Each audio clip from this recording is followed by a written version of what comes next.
Bonjour tout le monde, j'espère que vous allez bien. Je suis avec vous pour la prochaine heure, en fait, pour discuter d'un sujet, j'imagine qui vous intéresse si vous avez ouvert ce webinaire-là. Définitivement, en fait, c'est un sujet qui sera toujours d'intérêt, je pense, pour plusieurs, mais qui est certainement aussi assez tabou, on dirait, en 2026. Quand on parle de perte de poids maintenant, il faut piler sur des œufs. Des fois, ça devient un petit peu mêlant. Qu'est-ce qu'on devrait dire? Comment on devrait adresser la perte de poids? Il y a même des personnes qui se sentent mal maintenant de vouloir perdre du poids de par justement le discours qui est très, très fort, notamment contre la culture des diètes et la grossophobie. Et c'est tout à fait juste et acceptable. C'est des discours qui se doivent d'être partagés et j'ai définitivement une approche qui est anti-diète, mais selon moi, anti-diète ne veut pas dire anti-perte de poids. J'avais envie de te valider aujourd'hui. Si tu écoutes cette vidéo, potentiellement que tu as un désir par rapport à la perte de poids et tu as tout à fait le droit de vouloir perdre du poids. Ce qui est important de savoir, par contre, c'est que c'est vraiment pas aussi facile et aussi accessible, j'ai envie de dire, que ce qu'on t'a peut-être laissé croire dans les dernières années, notamment via la culture des diètes, qui nous a appris qu'on avait juste à manger moins, bouger plus pour perdre du poids. On va répondre à cette fameuse question ensemble. Donc, perte de poids, où en sommes-nous en 2026? Je me lance. La présentation est divisée en trois grandes catégories. En fait, d'abord, on va parler de la perte de poids en général, des défis et des enjeux. J'ai adressé la notion de potentiel de perte de poids. Je pense qu'il est super importante à discuter de manière vraiment transparente avec vous.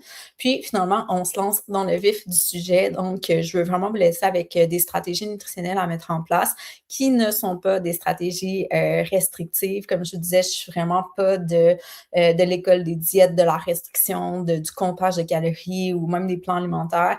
Je pense qu'on peut parvenir à améliorer notre alimentation pour potentiellement atteindre notre objectif via des recommandations qui sont beaucoup plus positives, qui sont beaucoup plus inspirantes. C'est ce qu'on va jaser ensemble pour les prochaines minutes.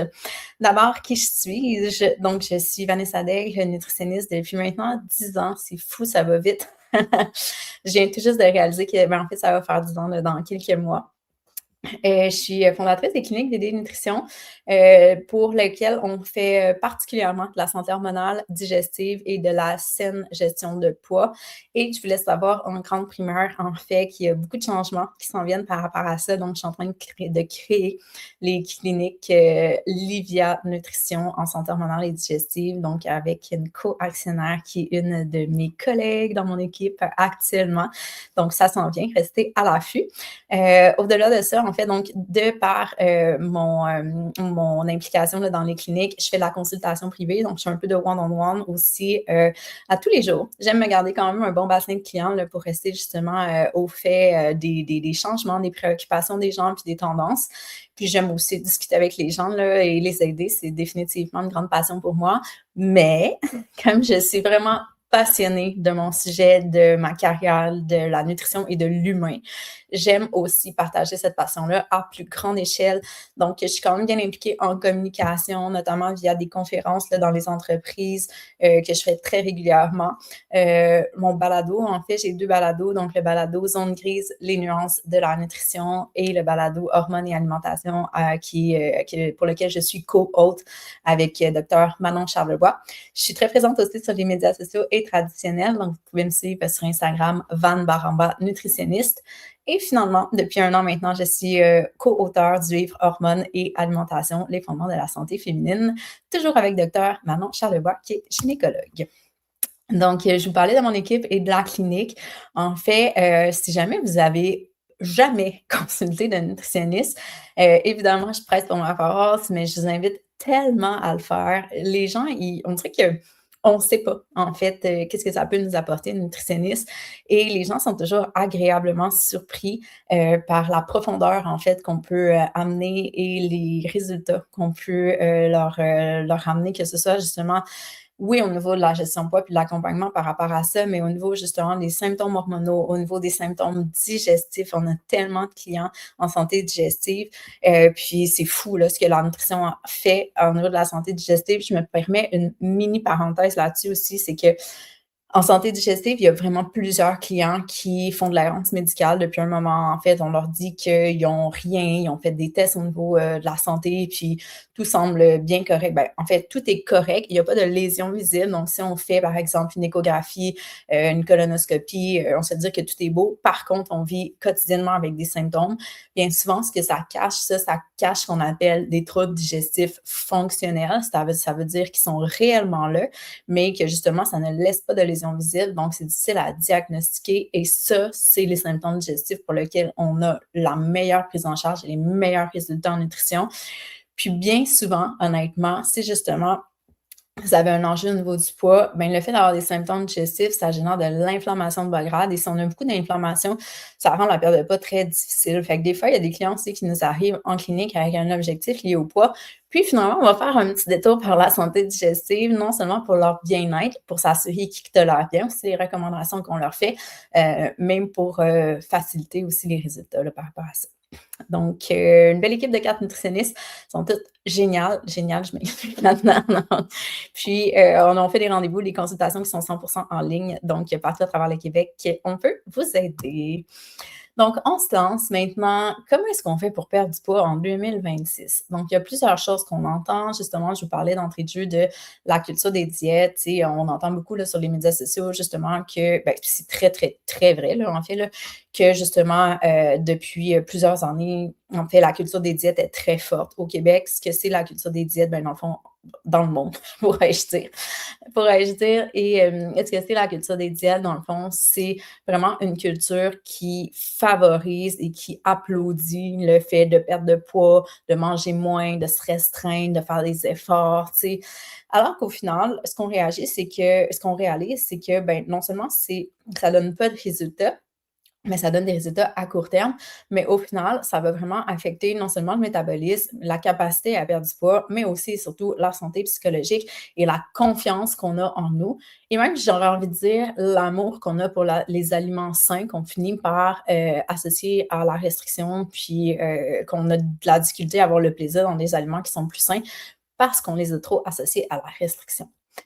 Donc, pour contrebalancer justement l'ultra présence des diètes, dans notre écosystème, dans le fond, il y a, depuis plusieurs années maintenant là, l'alimentation intuitive qui fait de plus en plus parler, qui est une approche complètement différente de l'alimentation, qui suggère justement d'être davantage à l'écoute de ses signaux corporels, d'inclure ses de faire la place à nos envies, d'éviter de catégoriser les aliments comme étant bons ou mauvais.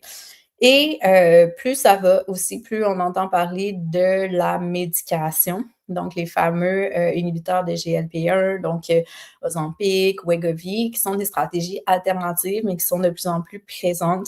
C'est pas, un sujet que je vais nécessairement aborder aujourd'hui. Je pense qu'il y en a d'autres qui l'ont très bien fait là, dans les dernières années.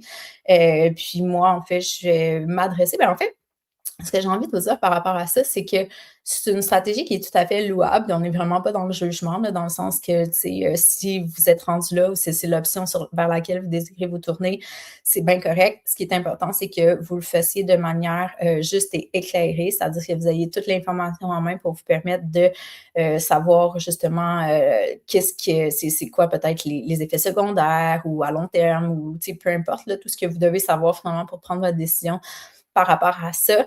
Et j'ai envie de vous dire justement qu'il devrait tout de même y avoir un cheminement qui est fait par rapport à l'alimentation. Puis souvent, les personnes qui prennent la médication, nous consultent pour s'assurer qu'il n'y a pas de carence nutritionnelle. Tu sais, il y a certains médecins justement qui ont une vision vraiment long terme par rapport à ça. Quand même une vision que je partage, c'est-à-dire que c'est pas nécessairement une médication qui va se prendre sur quelques mois puis on arrête, mais plutôt une médication qu'on va prendre à vie, sans quoi, si on cesse, il risque d'avoir une reprise de poids.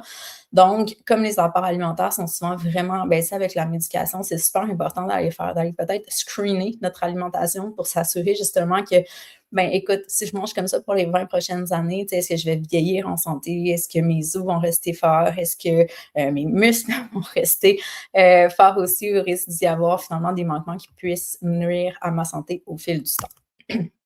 Donc, il y en a beaucoup, puis le message qui est véhiculé là, depuis plusieurs années, c'est que c'est une question de volonté. Tu sais, on le sait, là, dans le fond, on a déjà perdu par le passé quelques livres à faire telle ou telle diète. Tu sais, ça marche, c'est juste qu'on tient pas le coup, on finit par lâcher.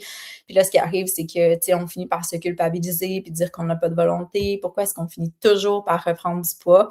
Ben, tu sais, la littérature, là, elle nous amène à environ 85 de reprise de poids dans un processus de diète, parce que c'est pas tenable une diète. C'est pas tenable au fil du temps. Fait que c'est pas toi qui as échoué, c'est pas toi qui a pas de volonté, c'est pas toi qui a lâché puis qui a repris ton poids, tu sais.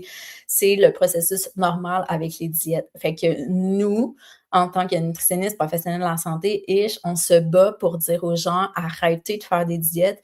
Moi, je suis fondamentalement convaincue que principalement les femmes, si on a autant de nos jours de femmes dans la cinquantaine, soixantaine, qui veulent perdre du poids puis qui n'y arrivent pas, ben, une des choses qui nuit vraiment, c'est justement les diètes qu'ils ont faites à répétition toute leur vie. Les diètes à la longue, ça fait prendre du poids, ça fait pas perdre du poids. Donc, de se retourner dans ce pattern-là, c'est vraiment un piège dans lequel il ne faut pas tomber. Et dans le fond, souvent, ce que mes clientes, ils me disent justement quand je leur dis: «Ah, OK, ouais, tu as fait, mettons, justement, un Weight Watchers en 2014, ça avait bien fonctionné». Puis elle est comme: «Oui, ça marche bien, ça marche bien». Je suis comme: «OK, fait que tu as fait des diètes qui marchent bien dans ta vie, mais pourquoi est-ce que tu me consultes aujourd'hui et que tu es au poids le plus élevé que tu n'as jamais été?» Parce que dans le fond, ça, c'est pas un cas isolé, là. C'est comme 95 de nos clients. Donc, justement, je vais peut-être passer non, bon, justement, tu sais, la perte de poids, malheureusement, ce n'est pas ben, malheureusement ou heureusement, peu importe, là, ce n'est pas ce qu'on nous dit depuis des années que, dans le fond, c'est l'alimentation puis l'activité physique. Parce que probablement que plus d'une fois, tu t'es dit: «Hey, je vais essayer de manger mieux puis de bouger plus», puis finalement, il y a rien qui bouge. Un peu insultant quand tu fais des efforts puis tu es comme: «Crème, mais je mets tellement d'efforts puis pourtant ça fonctionne pas». Ben, pourquoi, dans le fond? C'est qu'il y a bien plus de choses que l'alimentation puis l'activité physique qui vont influencer ton poids, notamment la génétique qui peut être très forte, l'historique des diètes. J'ai mis plus, je l'ai mis en rouge, je l'ai mis en gras. Si vous savez, en fait, à quel point puis tu sais, j'ai eu la discussion justement avec un autre professionnel de la santé qui disait: «Ah, il y a peu de littérature qui confirme justement que les diètes, ils vont abaisser le métabolisme puis finalement ça va faire monter le poids au fil du temps». Bon, finalement, je suis plus ou moins d'accord avec le fait qu'il y a pas tant de littérature parce que finalement, j'ai trouvé des études qui étaient vraiment concluantes, mais en clinique, là, je le vois jour après jour après jour après jour. C'est-à-dire que justement, plus nos clients ont fait de diète, plus ça devient difficile de perdre du poids après. Donc, il y a l'histoire familiale, nos hormones, la médication qu'on prend, le stress, le sommeil, notre santé psychologique, notre relation avec la nourriture, l'environnement. Il y a tellement de choses qui peuvent influencer sur notre poids que c'est très réducteur de dire: «Tu as juste à manger moins puis à bouger plus». Fait que déjà là, enlevez-vous ce poids-là de sur les épaules. Vous n'êtes pas brisée, vous n'êtes pas différente. C'est comme ça arrive tellement plus qu'on le croit, là, les gens qui font tout ce qu'il faut justement puis qui ont la difficulté à atteindre les résultats. Donc, ce qu'on vous a appris justement, c'est cette fameuse balance-là. On sait très bien aujourd'hui que, ce n'est pas le cas. Vous m'excuserez, il y a des petits, décalages dans ma présentation là, des petits décalages visuels comme ici. Je pense que ça s'est fait au, téléchargement, donc désolée pour cela. Donc, un des problèmes justement, c'est que, quand on fait une diète restrictive, c'est comme si, ben là, dans le fond, on va diminuer le nombre de calories qu'on consomme, on va se mettre à manger moins, bouger plus. Fait que là, c'est comme si on prenait un ballon là, qui flotte sur l'eau, puis qu'on pressait là, puis on le faisait descendre dans l'eau. Fait que là, on est comme: «Vas-y là, tu sais, descends, on fait baisser le poids», puis là, on tient, on maintient, puis le ballon, quand tu mets une pression dessus, puis que tu maintiens ta pression, ben, il va rester dans l'eau. Mais dès que tu relâches un peu la pression, dès que tu recommences à manger davantage ou à bouger moins, ben là, oups, le ballon, il va remonter à la surface, puis plus que tu as descendu le ballon dans le fond, plus que tu as mis de la pression, plus que le ballon, il va repopper haut. Ça, c'est exactement ce qui arrive avec le poids quand on fait des diètes restrictives. Pourquoi?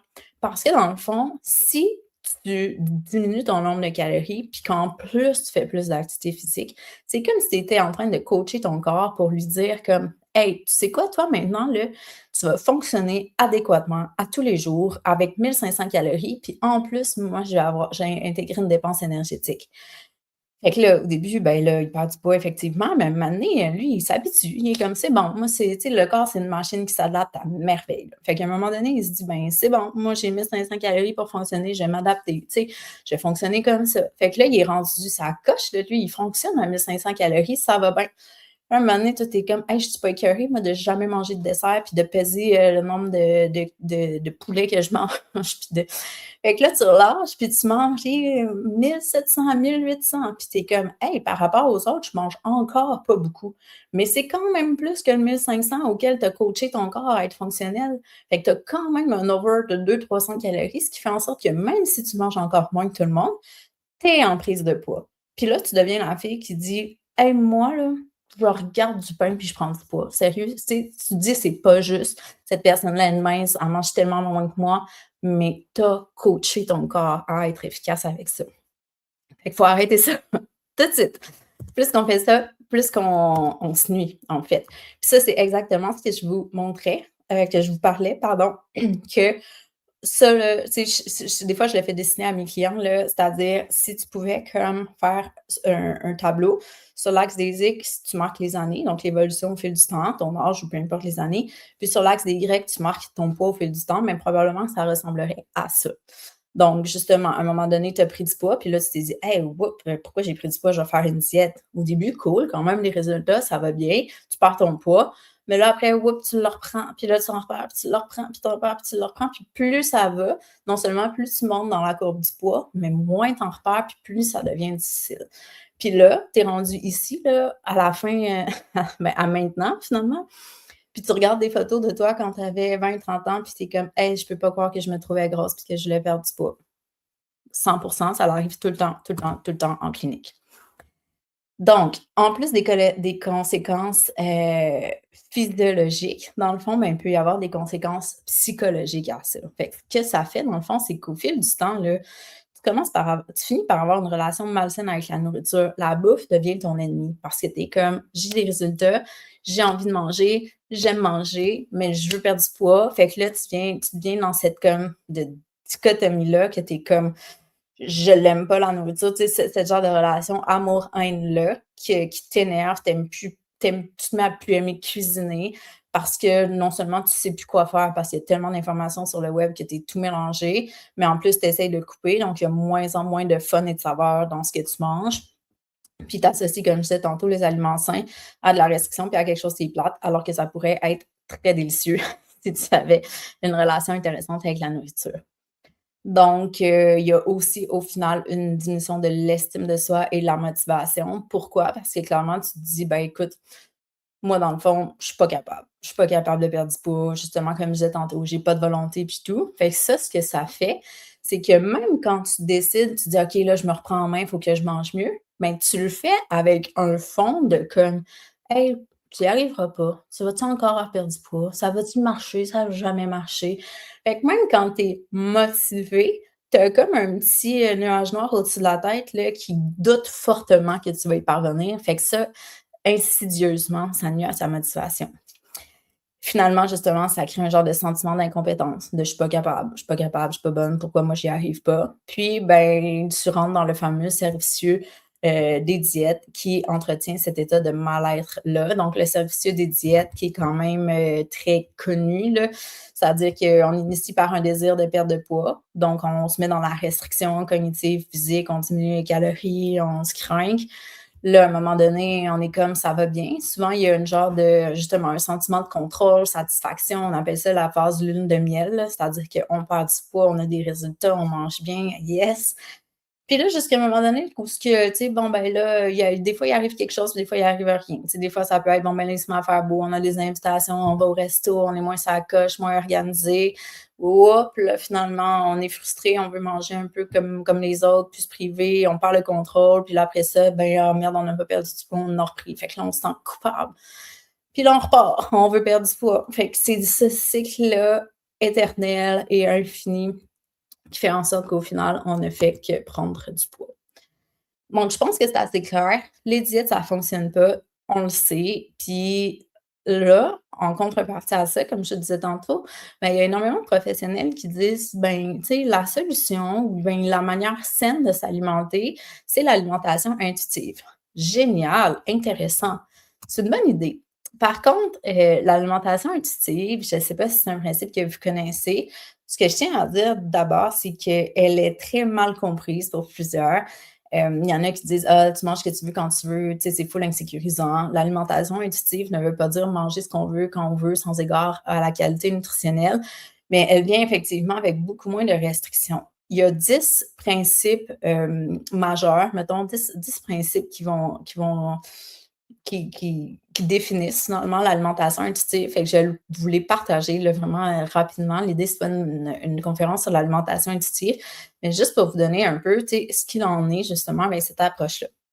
Donc, c'est important, c'est de rejeter la culture des diètes, justement, puis de vraiment, quand on s'engage dans une approche en lien avec l'alimentation intuitive, c'est dire qu'on est ailleurs puis on ne peut pas retomber dans ces cycles-là.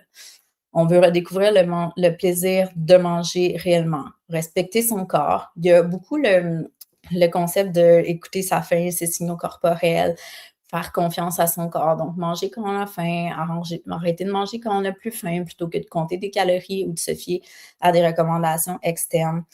De faire l'activité physique pour le plaisir et non pour perdre des calories, de faire la paix avec les aliments en arrêtant de les classer comme étant bons et mauvais. Parce que d'un point de vue nutritionnel, c'est sûr qu'il y a des aliments qui sont plus nutritionnels et qui sont plus nutritionnels, qui sont plus nutritifs et moins nutritifs.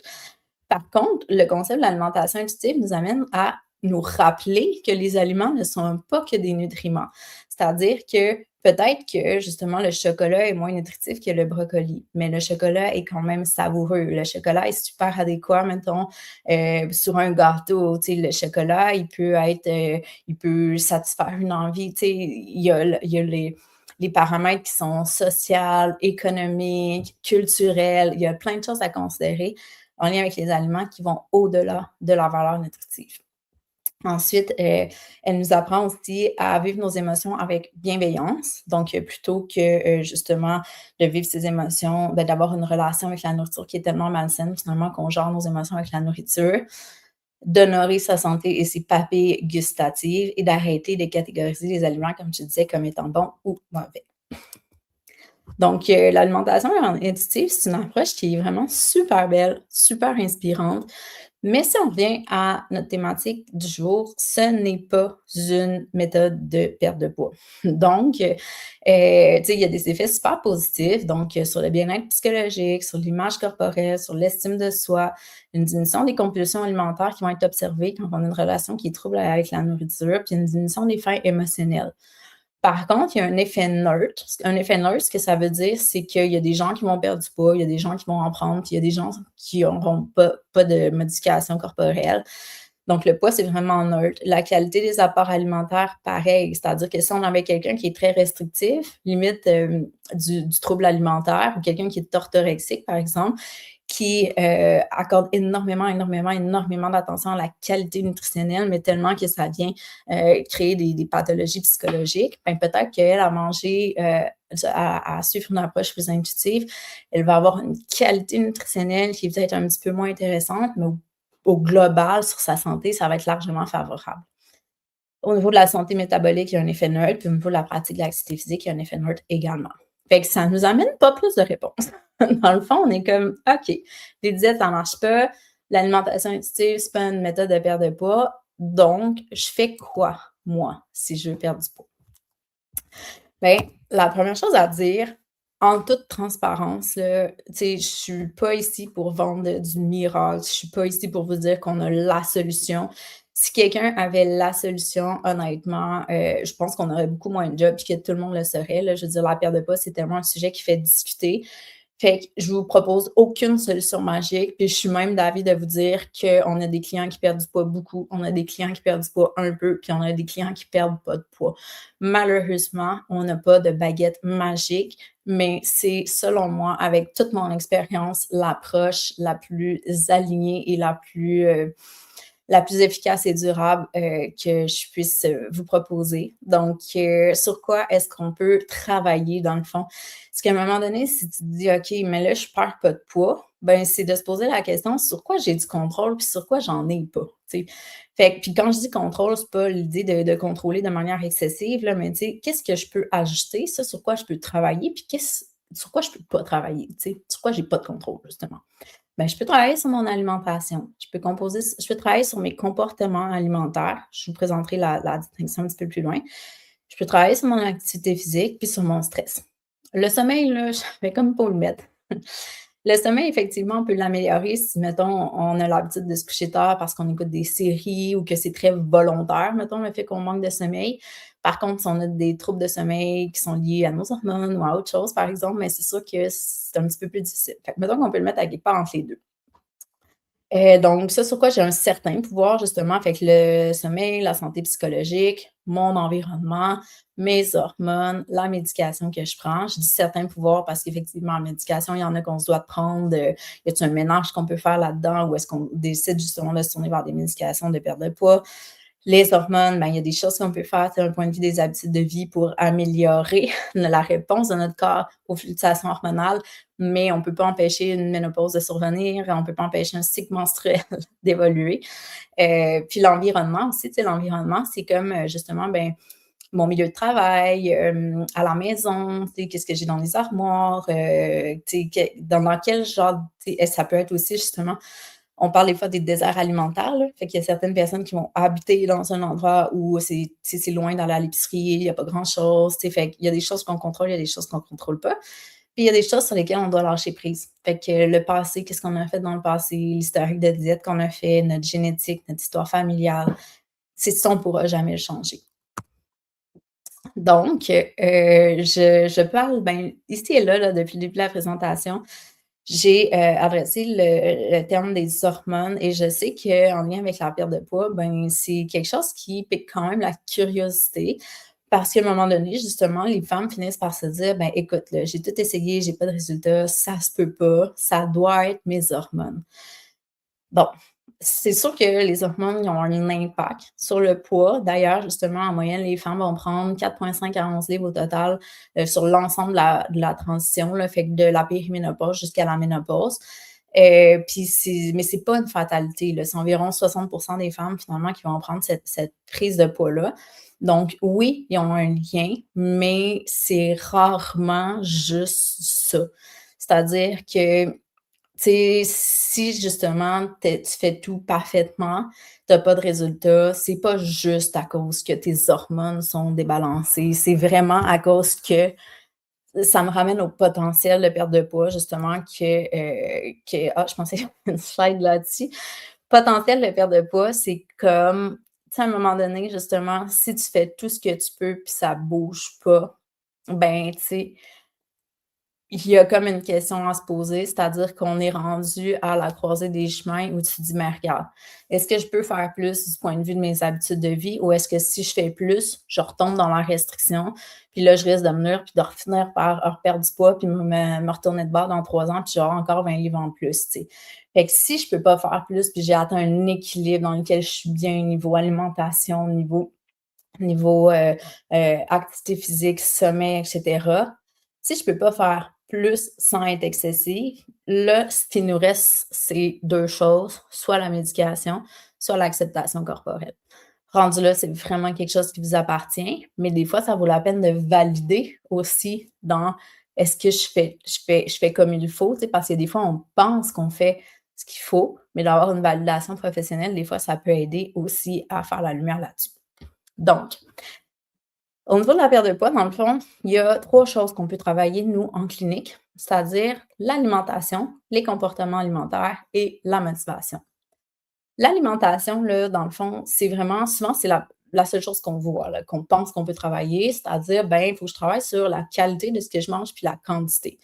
Fait que dans le fond, je veux manger plus sainement, fait qu'on peut dans le fond, ce qu'on veut, c'est avoir une alimentation qui est plus rassasiante. Avec une alimentation qui est riche en végétaux, en protéines, en fibres, faible en aliments transformés, mais quand même savoureuse. On se rappelle qu'il faut que ce soit durable. Moi, je dis toujours à mes clients, Si tu fais un changement puis que tu ne dois pas le maintenir pour les 50 prochaines années, fais-le pas, là, comme c'est sûr qu'à un moment donné, tu vas te tanner si tu manges quelque chose que tu aimes pas ou si tu te prives, là, indéfiniment de quelque chose que tu adores, ben, à un moment donné, tu sais, la vie va suivre son cours puis tu vas finir par, justement, revenir à tes anciennes habitudes. Donc, il faut que ça soit agréable et réaliste pour toi de le maintenir dans le temps.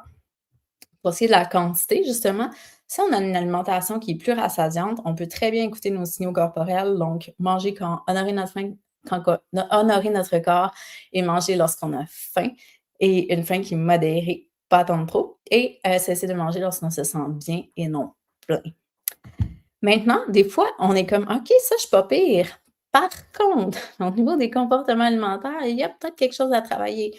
Fait que des fois, on est capable ou on sait ce qu'on devrait faire, mais peut-être qu'on a une relation trouble avec la nourriture qui fait en sorte qu'on a des bonnes journées, puis à un moment donné, on s'auto-sabote. Ou, on mange bien dans la journée, mais le soir, on grignote tout le temps. Ou comme on saurait quoi manger, mais on choque toujours notre planification, puis finalement, on arrive vite, vite la semaine, ça va tellement vite qu'on est trop fatigué, puis on mange pas ce qu'il faudrait parce qu'on va au plus vite, tu sais.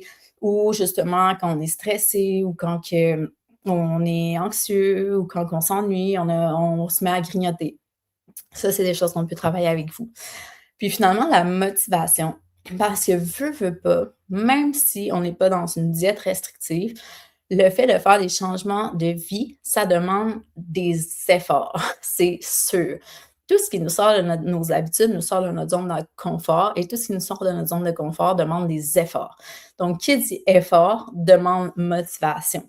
Fait que justement, si nous, au fil du temps, on a été abîmés, on n'a plus confiance en nous, on n'a plus confiance au processus, on a de la misère à faire des efforts ou on n'est pas outillé pour mettre les choses en main, ben là, la motivation devient vraiment volatile, puis des jours elle est là, des jours elle est pas là. Fait que des fois, le fait d'être accompagné aussi nous aide à maintenir une motivation. Donc, ce qui fait aussi vraiment la différence, c'est le fait, d'avoir des recommandations personnalisées pour nous. Mais que c'est quoi justement que toi, tu pourrais améliorer? Nous, en clinique, on travaille avec une application de prise de photos, ce qui nous aide vraiment à donner ce que j'appelle d'affaire du micro-coaching. Nos clients vont prendre en photo ce qu'ils mangent. Donc, premièrement, ça fait office de journal alimentaire, puis c'est beaucoup moins lourd finalement que d'aller écrire ou noter tout ce qu'ils font. Puis nous, ce qu'on peut faire dans le fond, c'est qu'au suivi, on met ça en partage d'écran, puis là, on est vraiment en mesure d'aller vous dire, ben tu sais, hey, regarde cette journée-là, tu sais, t'as pas mangé beaucoup de protéines le soir, là, tu as grignoté toute la soirée, assurément, tu devais avoir faim. Ou bien, regarde quand tu fais ça, probablement que, tu sais, il y a plus de calories que tu penses là-dedans, tu as pensé changer ça ou ça. Ou overall, j'observe qu'il y a peut-être pas assez de légumes, si on va s'en jaser, on va essayer de s'outiller pour en acheter plus puis de s'inspirer. Fait que ça nous amène vraiment à vous donner des recommandations par rapport à ce que vous faites déjà, mais aussi comment vous réagissez au changement. C'est-à-dire que de suivi en suivi, ben, tu sais, on vous demande, ça a-tu été facile à mettre en place? C'est quoi les défis que tu as vécus? Comment est-ce qu'on peut résoudre ça? Ou est-ce que justement, ça s'en va dans la bonne direction? Qu'est-ce qu'on peut ajuster? Fait qu'on travaille ensemble pour améliorer finalement vos habitudes en fonction de ce qui est réaliste et souhaitable pour vous. On vous aide à trouver de l'inspiration, des trucs pratico-pratiques, on vous partage des idées, des recettes, des produits. On vous invite à avoir la juste information parce que souvent aussi les gens ils disent: «Ben là, j'entends tellement de choses ici à droite, à gauche que je suis tout mêlée». Puis quand on est mêlé puis qu'on ne sait pas quoi faire, ben souvent ce qu'on fait, c'est qu'on fait rien. Ensuite, on vous aide à avoir la motivation pour progresser justement parce que vous savez que vous allez avoir des réponses à vos questions, quelqu'un qui va vous aider à améliorer puis à travailler les enjeux puis les défis que vous avez eus. Puis ça fait des grosses différences aussi. Fait que ça, c'est un petit aperçu justement de l'application qu'on utilise là, pour, vous donner nos recommandations par rapport à ce que vous faites. Donc, si on revient justement à ce qu'on peut travailler sur l'alimentation rassasiante, fait que dans votre assiette, en fait, ce qu'il devrait y avoir justement, pour ce qu'on veut dans le fond, c'est rendre l'alimentation plus rassasiante pour que, sans être dans un état de privation, sans avoir l'impression qu'on coupe ou on mange pas assez puis on a faim, ben inévitablement, il y ait une alimentation de manière durable qui soit moins riche en énergie. Fait qu'on veut des fibres, on veut des protéines, puis on veut une hydratation qui est adéquate. Les fibres, on les retrouve où? Quand on pense fibres, l'association systématique qu'on peut faire, c'est végétaux. Donc, tout ce qui est de source végétale va contenir des fibres si ce n'est pas transformé. Par exemple, les grains entiers contiennent des fibres. Si on transforme le grain, qu'on enlève les fibres pour en faire des produits qui sont raffinés, qui sont blancs, on n'a plus de fibres. La fibre, dans le fond, elle prend physiquement de la place dans notre estomac, notre intestin, puis ça fait en sorte qu'on est rassasié pour une plus petite quantité d'aliments. Au-delà de ça, la fibre, c'est la nourriture pour notre microbiote intestinal. On sait aujourd'hui que le microbiote a un lien sur un impact, dans le fond, sur la gestion du poids, sur nos hormones, sur notre santé globale. Donc, votre microbiote est précieux. Donc, si votre microbiote est précieux, les fibres sont précieuses. Donc, les fibres, on les retrouve dans les noix et graines, les grains entiers, les légumes, les fruits, puis les protéines végétales. Fait que globalement, en clinique, comment ça se transpose? C'est souvent d'aider les clients à faire un switch vers plus de légumes dans vos assiettes. Honnêtement, c'est toujours manquant, là. La recommandation, c'est une demi-assiette de légumes. Puis je vous jure que c'est pas si facile que ça à atteindre. Ça prend de l'inspiration, ça prend des conseils, ça prend de la saveur, ça prend de la variété. Sinon, c'est pas long, ça tombe plate. Les grains entiers, c'est un défi aussi pour plusieurs. Fait que souvent, on en discute. Puis les protéines végétales aussi, là, souvent, on va l'adresser.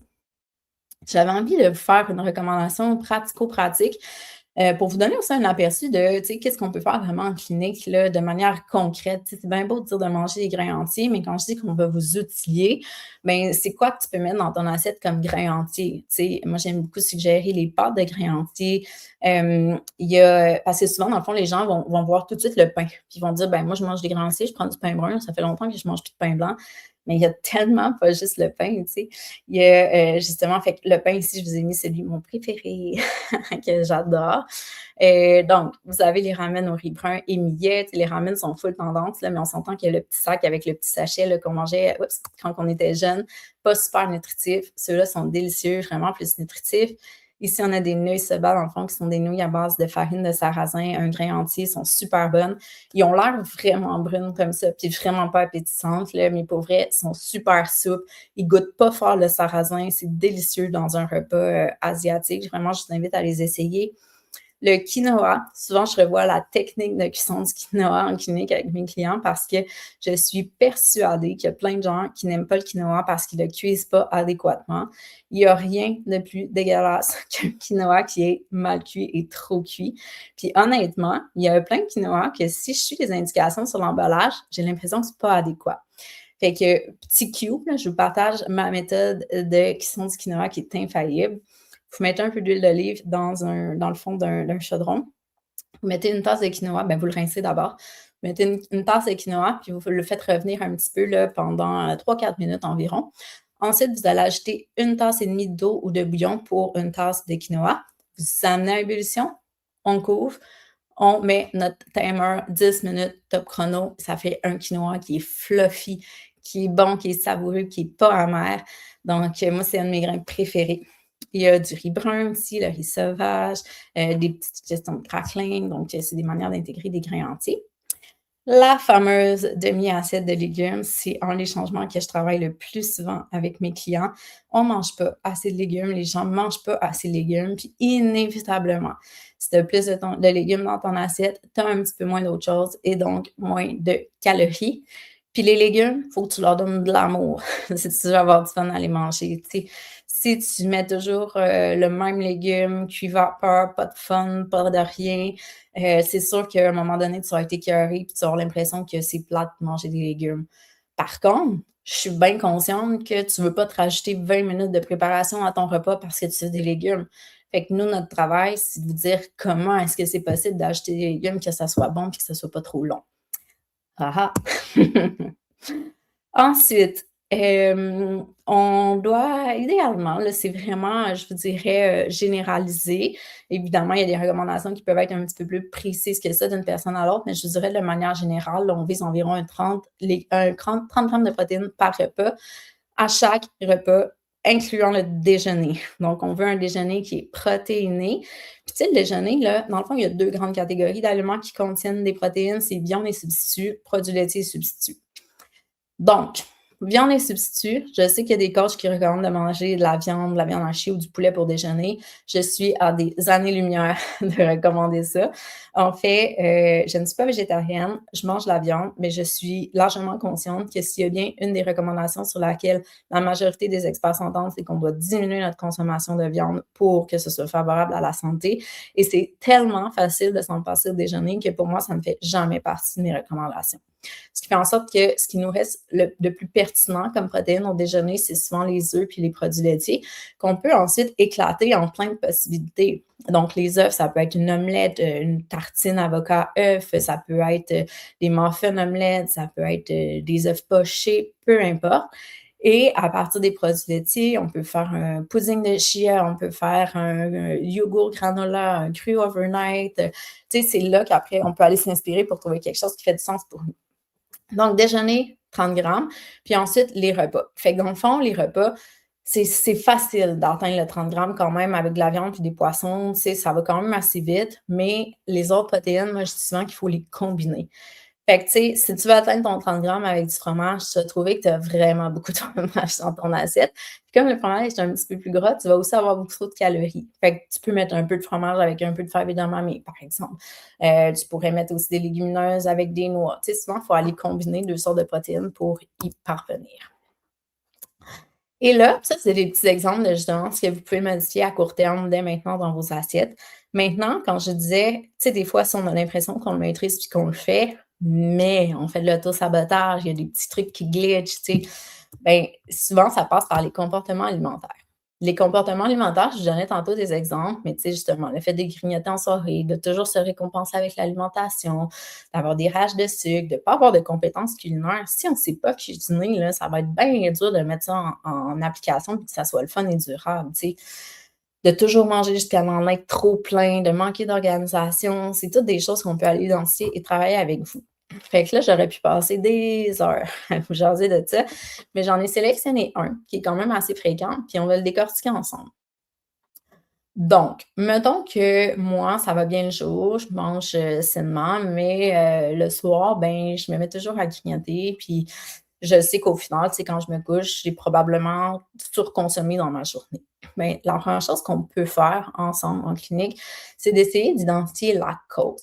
Parce que souvent, on a tendance à taper sur le chou de la conséquence. Ce que je veux dire, c'est que tu es comme: «Voyons, pourquoi je grignote en soirée? Il faut vraiment que j'arrête de faire ça, là. Voyons, pourquoi j'ai pas de volonté?» Fait que là, on va vraiment dire: «Faut que j'arrête de manger en soirée, faut que j'arrête de manger en soirée». Puis là, des fois, ce que les gens vont faire, c'est comme: «Ben, je vais manger quelque chose de moins pire.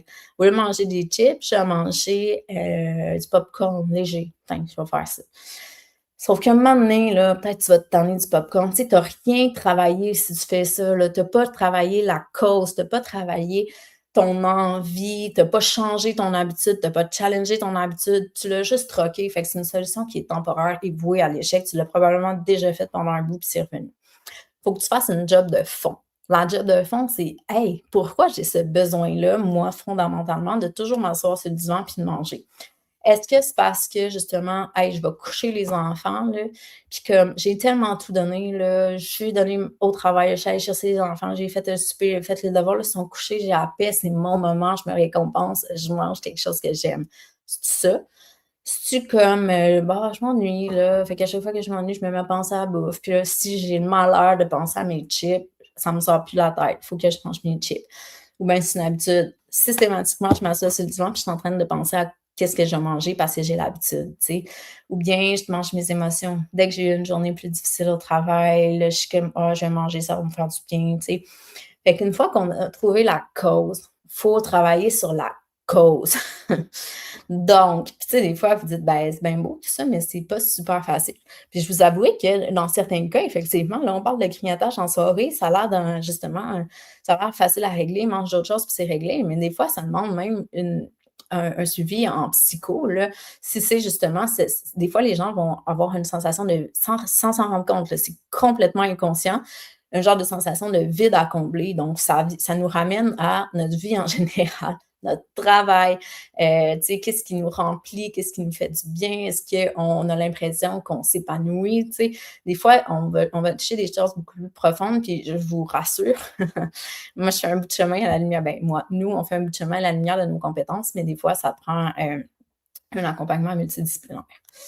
Donc, mettons qu'on revient, c'est un exemple. Fait que si on se dit, c'est un exemple, bon, ben toi, tu grignotes parce que tu t'ennuies, puis parce que c'est une habitude. Tu sais, toi, ça fait longtemps que tu fais ça, là. Tu sais, tes parents faisaient ça quand tu étais jeune. Fait que le soir, tu t'assisais sur le divan, tu avais ta collation, tes parents mangeaient aussi. Tu as toujours regardé ça. Fait que qu'est-ce qu'on peut faire? Donc, mettons, si tu manges parce que tu t'ennuies, ben, il y a un des concepts, justement, en psychologie qui s'appelle la tolérance à l'inconfort. C'est-à-dire qu'on vit dans une société où on est vraiment toujours surstimulé. Tu sais, on n'attend plus dans une file d'attente à rien faire. On va sortir notre téléphone, on va regarder. On est tout le temps dans la stimulation. Fait que des fois, si tu réalises, toi, parce que tu t'étais jamais posé la question avant, que finalement, si tu grignotes le soir, c'est parce que tu t'ennuies, ben, ce que je t'invite à faire, une des stratégies, c'est de te dire, bon, est-ce que de m'ennuyer le soir devant la télé, c'est absolument insupportable ou est-ce que c'est juste inconfortable? Si c'est juste inconfortable, est-ce que je suis capable, moi, de tolérer ça l'ennui? Est-ce que, tu sais, je suis capable de m'asseoir avec mon ennui puis de me dire: «OK, c'est un peu gossant, c'est pas le meilleur moment de ma journée, mais comme ça va, je m'ennuie». Ou est-ce que j'ai nécessairement besoin de me surstimuler, d'aller chercher l'alimentation pour que ça passe? Parce qu'on s'entend que ça va être temporaire. Un moment donné, je vais avoir fini de manger puis je vais recommencer à m'ennuyer, tu sais? Fait que juste de l'adresser, d'essayer de tolérer l'inconfort, de laisser habiter. Je sais pas si j'ai ouais, c'est ça. Dans le fond, la tolérance à l'inconfort, justement, cet inconfort-là, puis le fait d'y résister va finir par builder une genre de tension. Ce que ça veut dire, c'est que plus que ça va, plus que tu vas te dire: «OK, j'essaye de tolérer l'inconfort, mais c'est de moins en moins confortable, c'est de plus en plus gossant, j'ai de plus en plus envie de manger». Fait que là, ça génère une genre de tension. Puis si tu décides de dire, vous m'excuserez l'expression, fuck off, je vais manger. C'est comme si tu prenais ton parachute, là, puis tu descends dans le bas de la courbe de tension. OK, j'y pense plus, c'est réglé, j'ai mangé, satisfaite, on n'en parle plus. Mais si tu décides de tolérer l'inconfort, inévitablement, c'est quelque chose qui va finir par passer. Et ça évolue sous la forme d'une cloche. Donc oui, ça va brûler la tension, ça va être de plus en plus inconfortable, mais ça va finir par passer.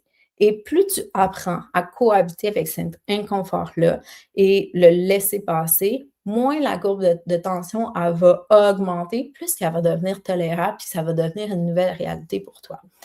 Tu sais, ça revient à finalement, là, des fois, les clients me disent: «Mais je me laisse du temps, tu sais, j'ai vraiment faim» ou «C'est juste de la gourmandise». Mais tu sais, quand tu comprends l'effet du temps, de «OK, je laisse, je tolérer l'inconfort, puis pourquoi tu le fais, puis comment ça peut évoluer dans le temps», ça vient un peu donner de la puissance finalement à ce que tu fais, puis que tu fais bien de te laisser du temps.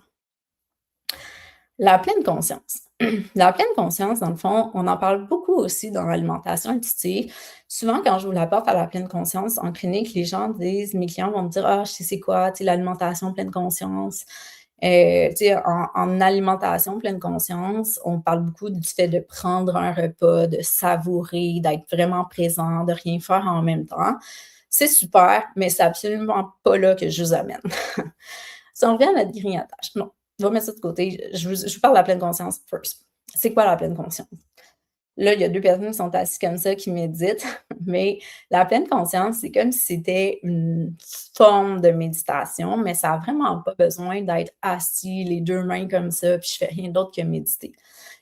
La pleine conscience, là, c'est vraiment, dans le fond, c'est une sorte de concentration.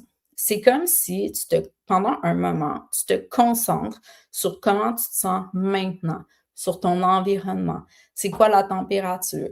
C'est quoi qu'est-ce que ça sent? Y a-tu des sons? Tu sais, qu'est-ce que je ressens dans mon corps? J'ai-tu mal quelque part? J'ai-tu chaud? J'ai-tu froid? Je-tu fébrile? Tu sais, il y a plein, justement, ici, je vous ai mis des applications, là, qui ont des petites séries de pleine conscience, dans le fond, guidées, des méditations guidées qu'on appelle. Ça peut être un 10 à 12 minutes. Donc, l'idée avec ça et où je m'en vais, c'est que c'est scientifiquement prouvé que Les gens qui pratiquent la pleine conscience peuvent en venir qu'à diminuer leur compulsion alimentaire. Donc là, la science l'a étudié dans un domaine pathologique, c'est-à-dire pour les personnes vraiment qui avaient ce qu'on appelle des binges alimentaires, là, la fameuse hyperphagie où comme on perd le contrôle puis on mange. Par contre, moi, ce que je suggère et ce sur quoi j'ai des bons résultats avec ma clientèle, c'est comme tu le vois comme un outil que tu mets dans ton baluchon. C'est-à-dire, c'est comme si toi, là, ton objectif, c'est de quand que tu as envie de grignoter puis que, tu sais, tu as l'impression que tes envies surpassent ton rationnel, ben tu veux en être capable de te ramener à toi-même dans le moment présent puis te dire: «Hey, regarde, tu pas faim, comme tu peux attendre un petit peu». Plutôt que de te laisser aller dans tes pensées puis que tes pensées prennent le dessus sur ce que tu veux réellement. Fait que j'aime ça comparer ça à un événement sportif, mettons. C'est comme si la finalité, l'objectif, donc réussir à faire ça, c'est comme si c'était, mettons, ton marathon ou ton événement sportif. Et là, ce qu'on veut, c'est s'entraîner pour réussir à faire ça. Donc, si tu te dis: «Moi, je vais pratiquer la pleine conscience le soir quand j'ai envie de manger, puis que je veux essayer de ne pas manger parce que j'ai pas faim, c'est juste des envies», bien, ça se peut que ça soit tough. Mais si tu essaies, mettons, tu te dis: «Moi, 3-4 fois par semaine, le matin quand je me lève ou peu importe sur l'heure du midi, je vais faire, une pleine conscience guidée de, 7 minutes, puis là, je m'entraîne. C'est un skill ce que je développe. Je développe l'aptitude à être capable de me ramener dans le moment présent, puis à être, tu sais, plus alignée avec mon corps, mes besoins, mes intentions, plutôt que de me laisser entraîner dans ma tête. Donc plus tu te pratiques à faire ça, plus quand tu en as besoin, c'est un outil qui est accessible. Moi, j'ai beaucoup, puis j'y crois beaucoup en la pleine conscience, alors que tu m'aurais parlé de ça il y a 10 ans, j'aurais été comme: je suis pas sûre». Mais la vie m'a amenée à m'y intéresser. Petite parenthèse, moi, mon challenge dans la vie, c'est pas la nourriture, c'est le sommeil. J'ai vraiment un cerveau, tu sais, les fameuses personnes qui disent que le hamster tourne puis tout, mais je suis vraiment cette personne-là. Je suis passionnée, créative, mais des fois, ça nuit vraiment à mon sommeil.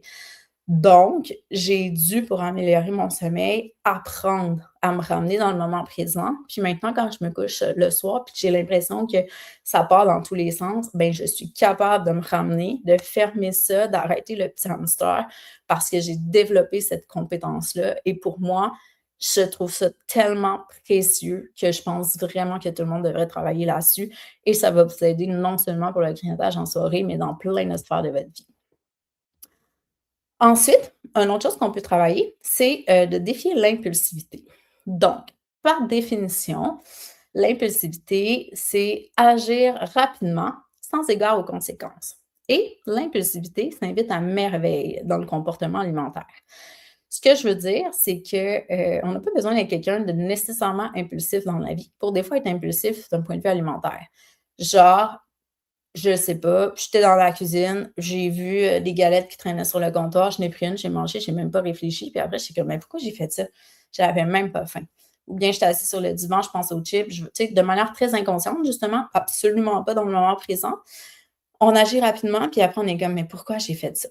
Donc, comme l'impulsivité par définition, c'est agir rapidement sans égard aux conséquences, ce sur quoi on peut travailler, c'est sur le agir rapidement.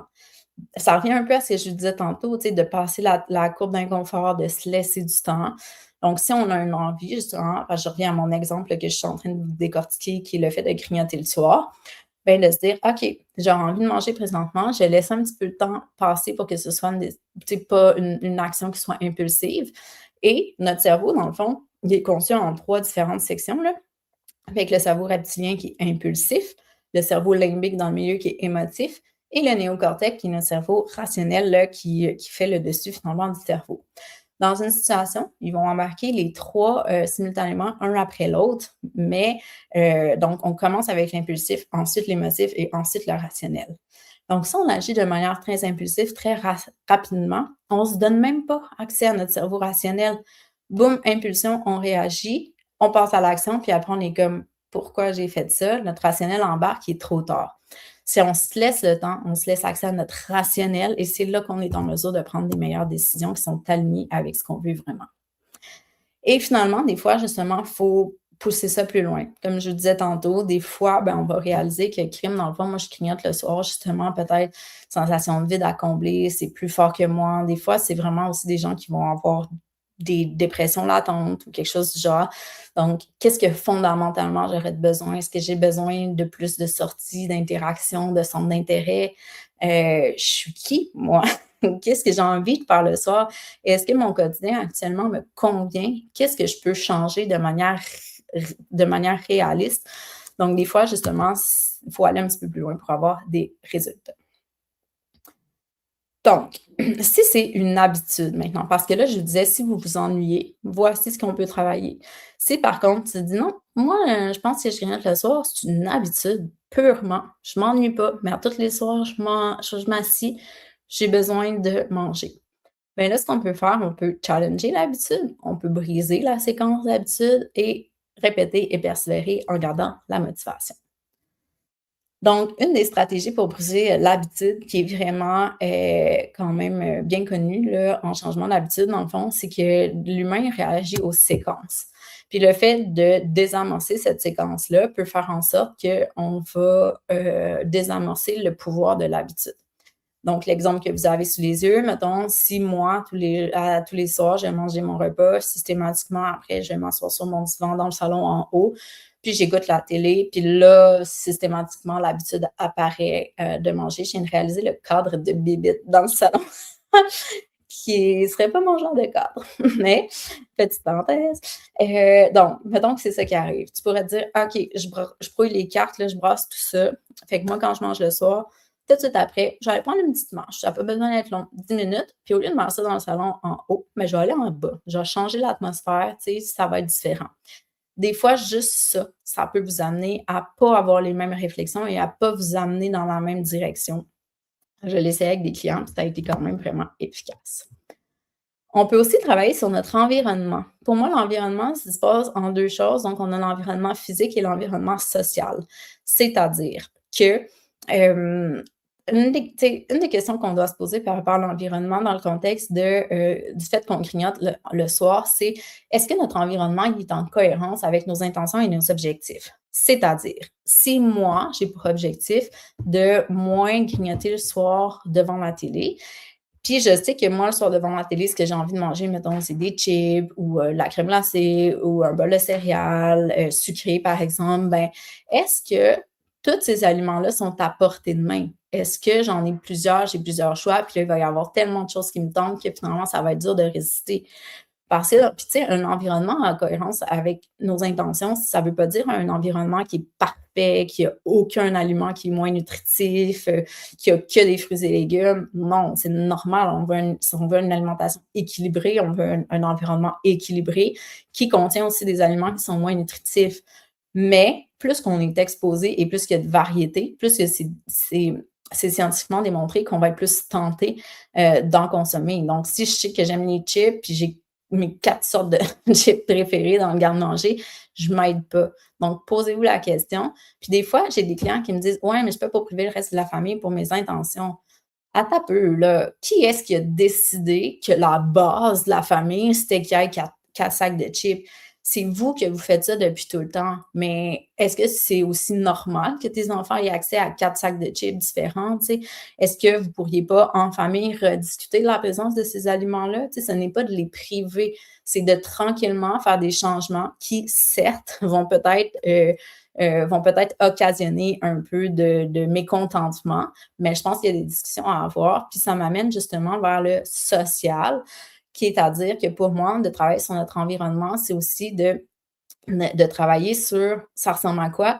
Les gens, l'attitude des gens qui nous entourent. C'est-à-dire, est-ce que ces gens-là nous encouragent dans nos intentions d'améliorer nos habitudes de vie?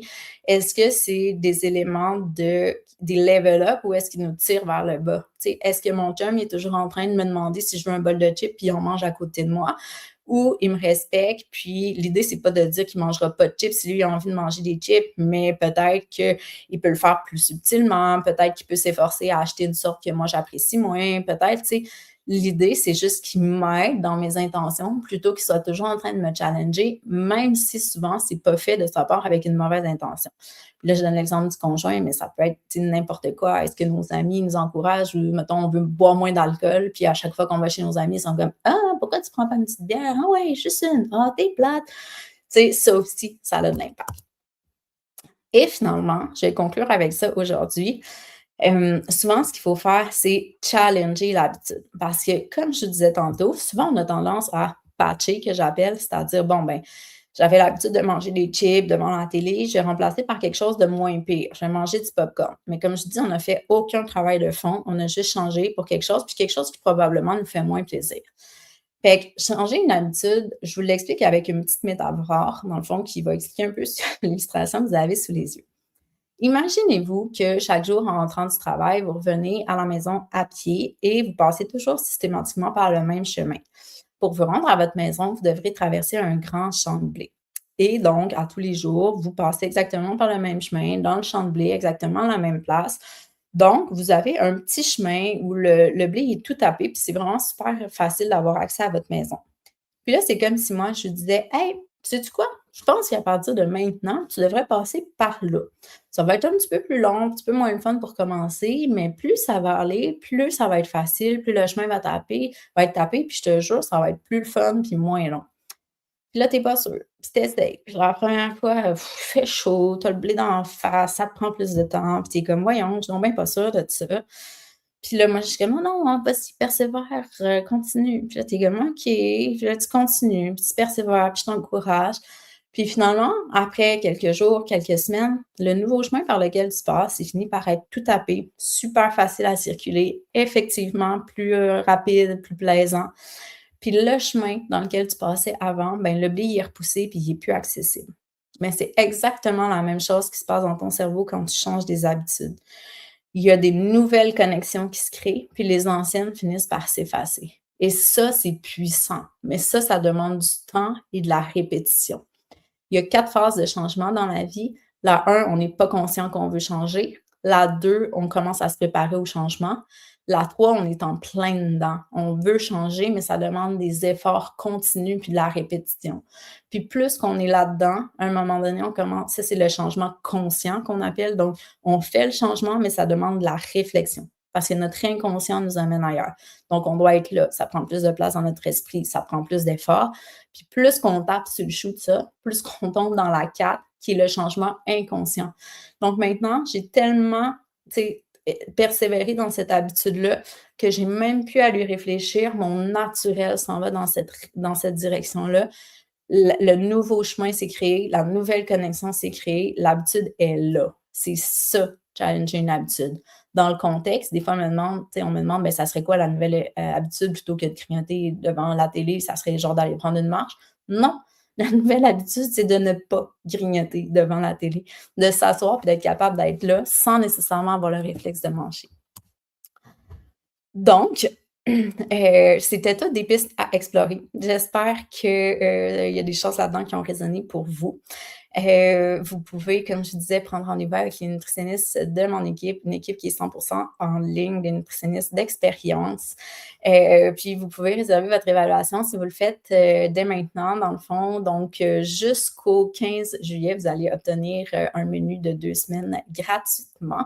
Puis je vous rappelle qu'il y a plusieurs compagnies d'assurance là, qui remboursent les frais de nutritionniste diététiste. Si vous avez des questions, vous ne vous sentez pas prêt à passer tout de suite à l'action, vous pouvez également nous appeler. Donc, on a Élodie là, qui est là, service à la clientèle, qui est une nutritionniste, donc qui aura réponse à vos questions, que vous pouvez appeler pour prendre rendez-vous ou tout simplement pour avoir plus de détails sur nos services. Donc, sur ce, ça m'a fait plaisir de chanter avec vous aujourd'hui. J'espère que vous avez apprécié le webinaire et je vous invite à me rejoindre sur Instagram, donc Van Bamba Nutritionniste. Merci, bye bye.